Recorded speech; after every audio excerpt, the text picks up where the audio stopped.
I've never told anyone this. Not my mom, not my friends, not even the therapists I went to. And believe me, there were many.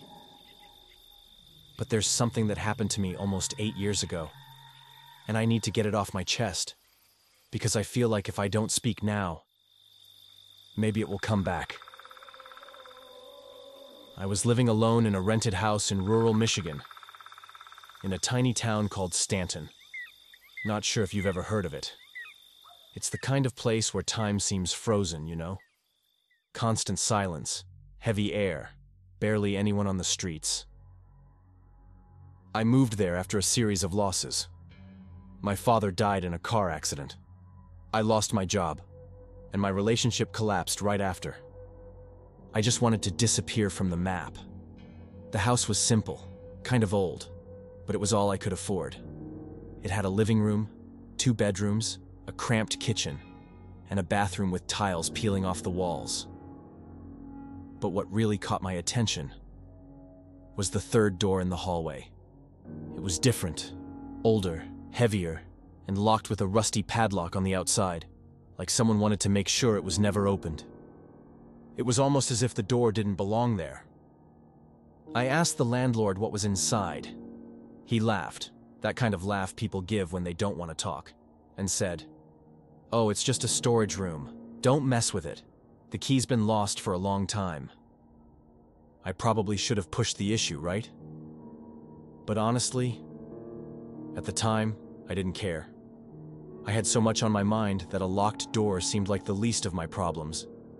But over time, that door started to bother me. It felt like it was watching me. I'd walk past it and feel a presence. You know that feeling like someone's standing behind you? Even when you know you're alone? Yeah, it started with faint noises, things I tried to ignore.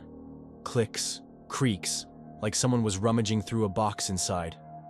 And other noises that I don't even know how to describe. It was bizarre. Then one night, I woke up to a sound, a loud, sharp click. I got up, walked into the hallway, and I swear on everything that's holy, the padlock was open. It was on the floor, like it had been unlocked from the inside. I didn't open the door.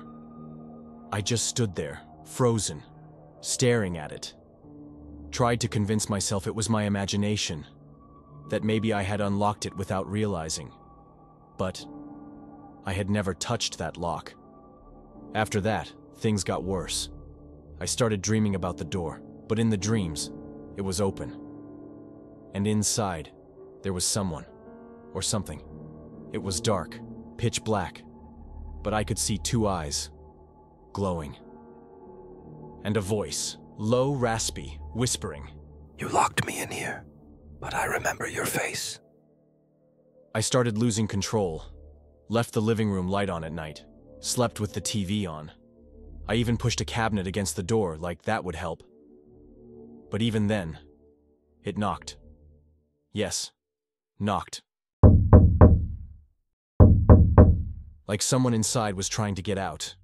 Always at 3:17 a.m. Not 3:15, not 3:30, 3:17. Exactly. Every single night. I tried leaving the house, stayed in a hotel, but the same thing happened. I'd wake up at 3:17 and feel like the door was still there, even miles away, like it had followed me. As you can imagine, I couldn't sleep. I know how this sounds. It sounds like I'm losing it, right? And maybe I was. But one night I decided to record it. I set my phone up in front of the door, went to sleep. The next day, heart pounding in my chest, I watched the footage. At exactly 3:17, the video went dark. Not black, distorted, like the image had been torn from the inside. And then, you could hear whispers.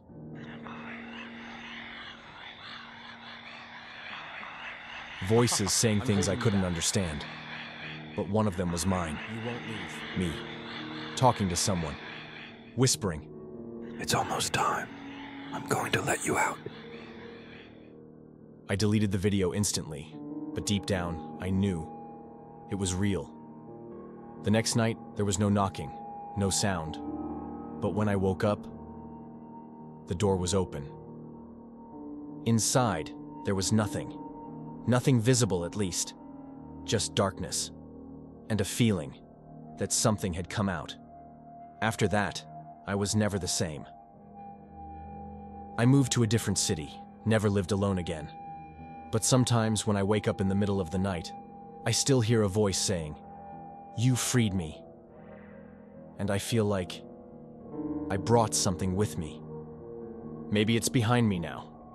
Maybe it's listening to this recording with you. So if you ever rent an old house and find a locked door, do yourself a favor. Don't open it. If there's something there, it's best to keep it locked away.